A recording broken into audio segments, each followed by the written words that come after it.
तेरी रजा को समझ पाऊं, ये हुनर मुझ में नहीं मेरे सूर्य।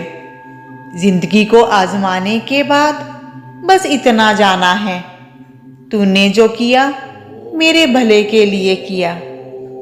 सूर्य देवाय नमो नमः।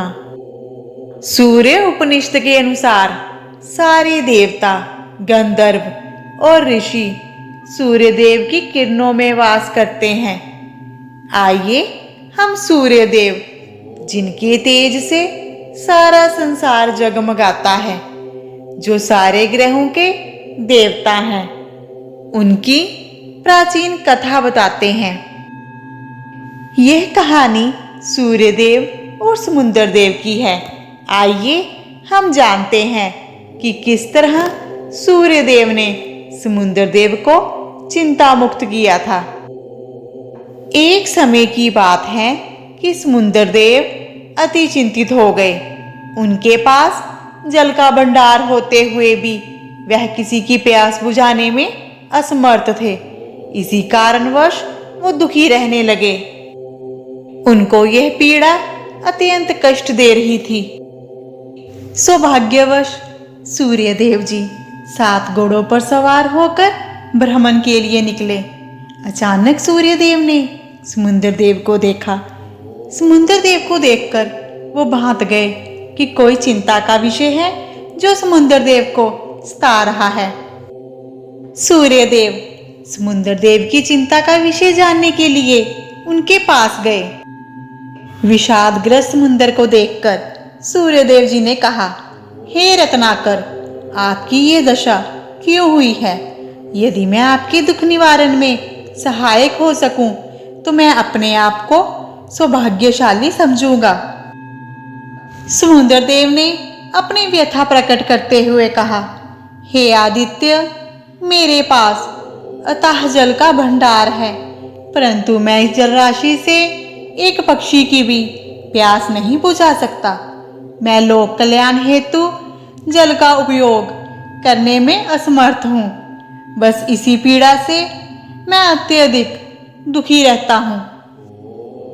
समुद्र देव के दुख का कारण जानकर सूर्य देव ने कहा, हे महासागर, ऐसी संपदा जो अपनी विशालता प्रदर्शित करने के लिए ही संचित की जाए और उसे लोक कल्याण में व्यय ना किया जाए, वह संपत्ति इस खारे जल के समान ही अनुपयोगी और व्यर्थ सिद्ध होती है और अनेकानेक दुखों का कारण भी बनती है। इसलिए बुद्धिमान को चाहिए कि अपने द्वारा संचित धन का उचित अंश जन कल्याण हेतु समर्पित कर यश का भागी बने। अपार धन दौलत का कोई लाभ नहीं यदि आप उस धन का प्रयोग कल्याणकारी कार्यों में नहीं करते। यदि आपको धन दौलत का सौभाग्य प्राप्त हुआ है तो उसको जन कल्याण में प्रयोग करना ही उचित होता है। समुद्र देव जी ने शंका प्रकट करते हुए कहा, हे मित्र, मेरा भी ऐसा ही मानना है। संपत्ति का सदुपयोग जन कल्याण हेतु ही उचित होता है, परंतु मित्र, मैं इस खारे पानी को किस प्रकार उपयोगी और हितकर बना सकता हूँ? मैं पूर्ण रूप से असमर्थ हूँ। हे आदित्य, यदि आप कुछ उपाय करें तो मैं भी परमार्थ करके अपने को कृतकृत्य समझूंगा। सूर्यदेव, आप मेरी उम्मीद की किरण हैं। मेरी इस समस्या का हल आप ही के पास है। मुझे चिंता मुक्त करके मेरा कल्याण करें। सूर्यदेव ने कहा, मैं अपनी तेज उष्मा से महान जल राशि का कुछ अंश वाष्पित कर दूंगा। ये वाष्प समुद्र ऊपर उठकर घटाओं के रूप में परिवर्तित हो जाएंगे। वायु के वेग से ये घटाएं सुदूर क्षेत्र में भिन्न भिन्न स्थलों पर वर्षा करके धरती और समस्त प्राणियों को तृप्त कर देंगी। ऐसा सुनकर समुद्र देव शांत हो गए। समुद्र देव ने सूर्य देव से कहा, हे सूर्य देव, जैसा आपको उत्तम लगे आप वैसा ही करें। सूर्यदेव कहने लगे, इस योजना को उपयोगी बनाने के लिए हमें पवन देव की सहायता की जरूरत पड़ेगी। समुंदर देव कहने लगे, आदित्य विलंब ना करें और पवन देव को इस योजना की जानकारी दें। इस समय सूर्यदेव ने पवन देव को इस योजना की जानकारी देकर सहयोग के लिए आग्रह किया और पवन देव सहर्ष इस पुनीत कार्य में सहयोग देने के लिए तैयार हो गए। फिर क्या था, सूर्य ने प्रचंड गर्मी से समुद्र के जल को वाष्पित करना शुरू कर दिया। वाष्प कणों से निर्मित काली घनी घटाओं को वायु ने तीव्र गति से विभिन्न दिशाओं की ओर पहुंचा दिया। तेज वायु के वेग से वाष्प कण चारों दिशाओं में फैल गए। रिमझिम बारिश से प्यासी धरा की तृषा शांत हो गई। पृथ्वीवासी सब प्राणी प्रसन्न हो गए, मानो जैसे हर तरफ खुशी की लहर चल पड़ी हो। अनेकानेक जीव जंतु अपनी मधुर आवाज से हर्षयुक्त होकर कोलाहल करने लगे। वास्तव में वह सिर्फ कोलाहल मात्र न होकर अपने जल प्रदाता के निर्मित कृतज्ञता ज्ञापन और उसका यशगान था। नव अंकुरित पौधों से सारी वसुधा हरी भरी हो गई। शुष्क सरोवर जल से परिपूर्ण हो गए। नदियां पर्याप्त जल संपदा से भरने लगी और अपनी कृतज्ञता ज्ञापित करने के लिए तीव्र गति से दौड़ पड़ी। महान परोपकारी समुद्र की ओर चल पड़ी। मार्ग में तालाबों, झरनों और छोटी नदी नालों ने भी समुद्र के लिए जलदान किया और उसकी प्रशंसा गाई। बड़ी बड़ी नदियां एकत्रित जल लेकर चल पड़ी। मीठी जल राशि का विशाल भंडार लेकर नदियों ने परोपकारी सागर को सर्वस्व समर्पित कर दिया। मीठे जल से संतृप्त उस महासागर को तब कितना संतोष और शांति मिली, ये सब उसके सिवा और कोई नहीं जान सकता। विशाल महासागर को मानो जैसे पुनर्जन्म मिला हो। समुद्र के अशांत मन को शांति प्राप्त हुई। समुद्र की हर्षित तरंगें उछल उछल कर अपने नृत्य का प्रदर्शन कर रही थी।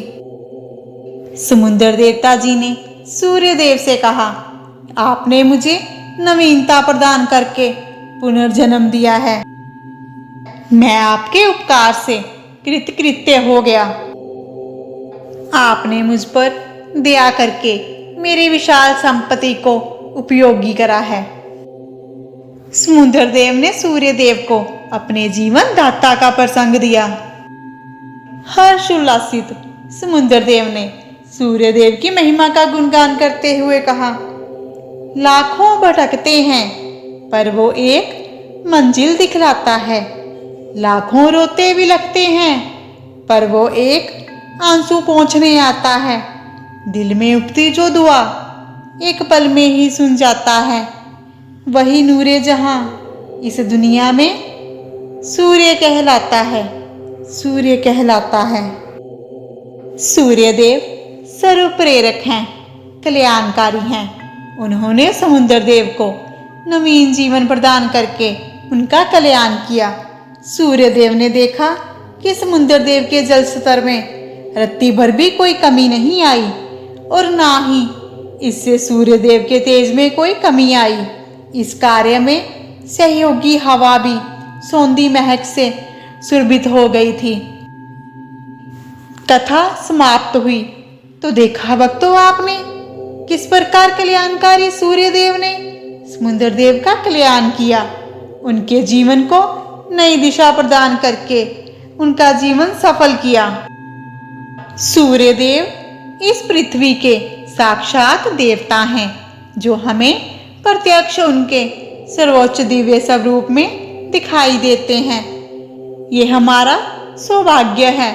हम सूर्य देव जी के चरणों में यही प्रार्थना करते हैं कि इस कथा को कहने वाला और सुनने वाला सदा अपने जीवन में खुशहाल रहे, सूर्य देव जी का आशीर्वाद हमेशा मिलता रहे। सूर्य देवाय नमो नमः। आपसे हमारी प्रार्थना है कि आप हमारे चैनल दिव्य शक्ति को सब्सक्राइब कर लीजिए और बन जाइए हमारे इस दिव्य सफर में हम सफर। हमारे इस चैनल के माध्यम से आप अर्थ सहित मंत्र जाप, व्रत कथाओं और प्रभु की लीलाओं से अवगत होंगे। वीडियो अच्छी लगती हो तो शेयर एंड लाइक कीजिए, इससे हमें प्रेरणा मिलती है। और कमेंट में जय सूर्य देव अवश्य लिखिए। मिलते हैं अगली वीडियो में। तब तक के लिए अपना ध्यान रखिए, खुश रहिए, सुखी रहिए। सूर्य देव आपका कल्याण करें।